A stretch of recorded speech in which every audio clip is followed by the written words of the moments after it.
Yang suka jalan-jalan ke kawasan Bogor pasti familiar dengan ragam kuliner dari kota hujan. Ini dia nih salah satunya, kerupuk mie kuning yang bisa dipadukan dengan ragam sajian. Asinan Bogor misalnya. Nah, biasanya asinan Bogor disajikan dengan kerupuk mie yang renyah dan berwarna kuning cerah. Dan sama asinan, kerupuk mie kuning juga cocok menjadi pendamping kuliner lainnya. Selamat datang pemirsa di segmen Sehari Menjadi. Ini adalah kerupuk mie kuning, salah satu cemilan-cemilan khas dari wilayah Bogor. Mau pakai asinan, mau pakai gado-gado, mau pakai rujak apapun bisa, nggak masalah. Tapi sebelum saya akan menyantap makanan-makanan ini, kita akan lihat dulu proses bikinnya. Apakah mudah, segampang makannya, atau kira-kira seperti apa? Kita lihat. Yang tadi saya konsumsi berasal dari satu bahan utama, yakni tepung. Yang ini tepung sagu. Di sini pakai sagu aja. Mau pakai tepung lain sebenarnya bisa. Cuman ada alasan kenapa ini hanya memilih tepung sagu aja. Saya akan jelaskan sambil berjalan. Di sini, Pak. Ini ngadonnya di sini? Ya. Siap. Kampung Kaum Pandak yang berada di Kelurahan Karadinan, Cibinong, Kabupaten Bogor, Jawa Barat, tersohor dengan sebutan Kampung Kerupuk. Di kampung ini ada puluhan industri rumahan milik warga yang memproduksi aneka kerupuk. Kerupuk mie kuning adalah salah satunya. Dalam sehari di tempat ini mampu mengolah 600 kg sagu menjadi kerupuk mie kuning mentah yang dijual di kawasan Jabodetabek, Banten, hingga Provinsi Lampung. Udah cukup ya? Nah, jadi bagian yang kasar-kasar nih. Dan juga ada sisa-sisa kotoran. Ya seperti ini nih, dia nggak ikut terbawa dalam proses. Karena kan mie kerupuk kuning itu tuh dimakannya tuh fresh dan ya harus nggak ada yang gerenjel. Terus juga jangan sampai ada sisa kotoran karena yang ada nanti pembeli komplain ujung-ujungnya tidak beli dan rugi. Selanjutnya sagu akan diaduk menggunakan air panas. Ingat ya, harus air panas. Air panas akan membantu melunakkan tepung sagu dan membuat adonan menjadi elastis dan mudah dibentuk.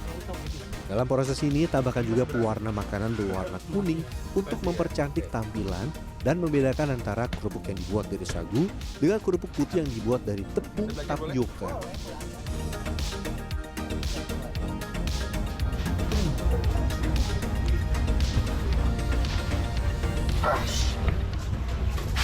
Dalamnya panas banget. Bang, ini sepanas ini nih? Iya. Ini kalau dipegang itu di dalamnya tuh masih berasa panas gitu loh. Ya gimana ya? Memang kadar panasnya berkurang seiring dia dimasukin atau dicampur dengan tepung. Tapi tetap aja panas, Pak. Dalam proses pembuatan kerupuk mie kuning dengan tepung sagu, air panas juga akan membuat adonan menyatu sempurna dan mengembang dengan maksimal saat digoreng atau disangrai. Untuk mendapatkan kerupuk mie kuning yang renyah, tangan harus kuat menahan rasa panas ketika mengadon ya. Semangat, Pak!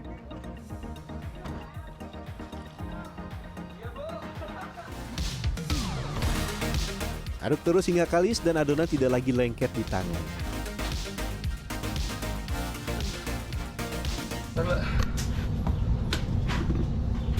Tangan merah sampai nih. Nahan. Adonan selanjutnya masuk ke dalam mesin cetak. Tapi mesinnya masih tradisional dan menggunakan kayu seperti ini. Tekan kayunya kuat-kuat ya, hingga adonan berubah menjadi tipis seperti ini.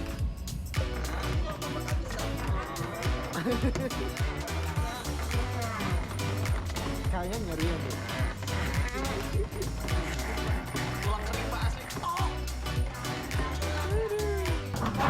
Ini gimana? Ini gini.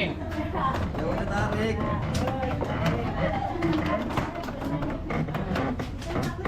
Ini dorong. Tarik yang itu ya. Ininya tarik. Ya.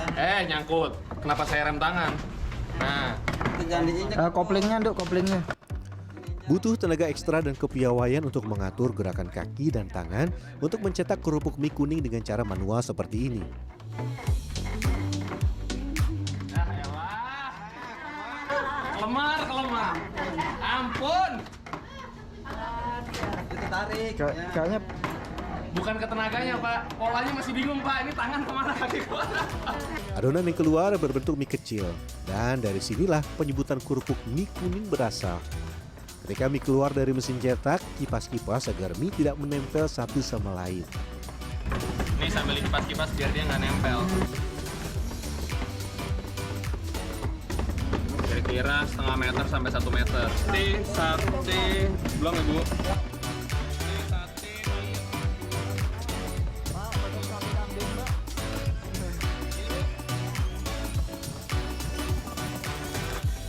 Wah, nampaknya adonan yang saya pegang menempel satu sama lain nih.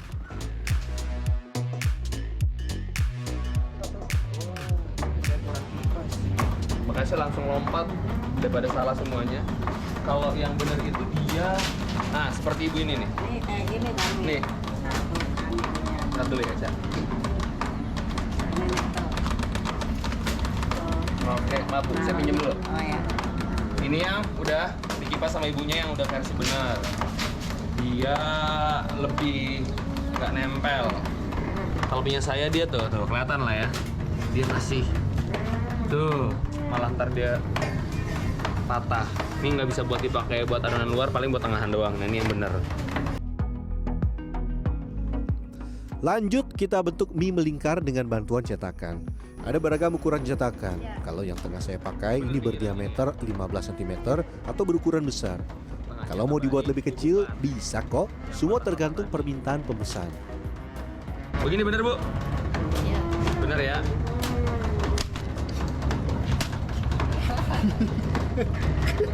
Salah. Bagus, bagus.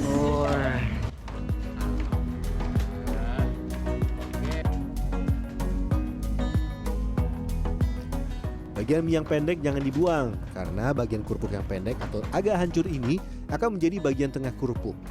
Letakkan pada alas bambu dengan cepat agar kerupuk mie kuning berbentuk bulat sempurna.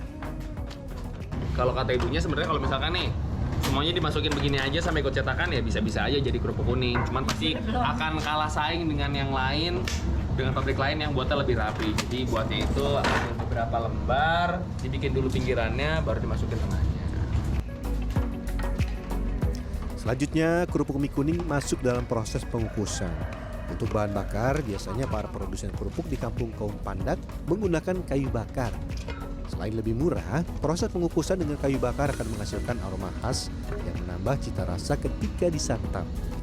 Setelah kurang lebih setengah jam, kerupuk mie kuning sudah matang.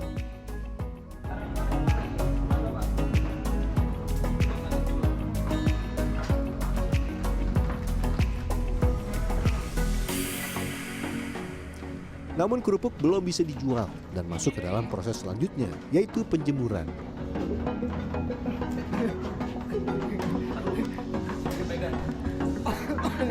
Iya, enggak benar. Gini, Masa sih? Panas.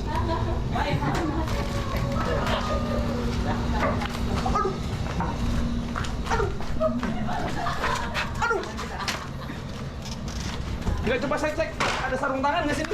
Oh nggak ada. Panas. Kerupuk yang masih dalam kondisi basah tidak bisa mengembang sempurna ketika digoreng atau disangrai, sehingga harus dikeringkan terlebih dahulu di bawah terik matahari langsung. Sambil menunggu kerupuk mengering, kita juga harus memantau cuaca, sebab bila terkena air hujan, kerupuk nantinya tidak bisa mengembang dengan maksimal ketika digoreng. Warga biasa menyebutnya dengan melempem. Proses penjemuran ini juga akan membuat kerupuk mie kuning jadi tahan lama dan dapat disimpan hingga 1 tahun. Cuaca hujan, karena kan kita masih matahari terus. Cuaca. Terus kalau sampai cuacanya lagi nggak baik itu biasa gimana teh? Libur. Untuk pengiriman hingga ke Pulau Sumatera, produsen kerupuk di Kampung Kerupuk menjualnya dalam kondisi mentah. Namun untuk penjualan di sekitar kawasan Bogor, beberapa warga menjualnya dalam kondisi matang. Tapi tidak digoreng menggunakan minyak ya, melainkan menggunakan pasir. Menggoreng kerupuk dengan pasir bisa membantu meminimalisir kandungan kalori ketimbang digoreng dengan minyak sayur. Namun jenis pasir yang digunakan tidak boleh sembarangan. Selain harus dicuci bersih sebelum digunakan, gunakan pasir yang memang diperuntukkan untuk menyangrai dan tidak mudah pecah menjadi debu. Salah satu jenis pasir yang biasa digunakan oleh warga adalah jenis pasir laut.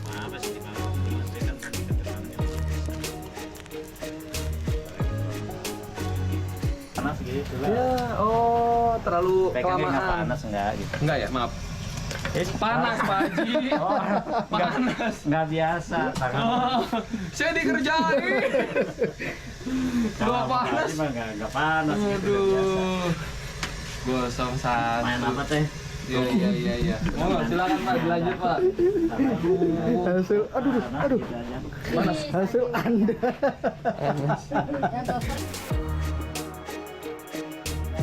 Kerupuk mie kuning dijual dengan harga bervariasi. Kalau beli langsung di kampung kerupuk rata-rata dipatok Rp1.000 per buah. Tapi kalau mau diantar, produsen kerupuk menjualnya dengan harga Rp2.000 sampai Rp3.000 tergantung lokasi pengiriman. Ada nih, kita akan coba yang fresh from di wajan. Goreng. Tuh segini tuh. Mantap Pak. Selain cocok disantap langsung atau dipadukan dengan asinan Bogor, kerupuk mie kuning juga cocok menjadi kudapan pendamping sajian lain. Gado-gado salah satunya. Eits, tentu tidak afdol kalau tidak menyantap kerupuk mie kuning dengan asinan khas Bogor yang asam dan segar.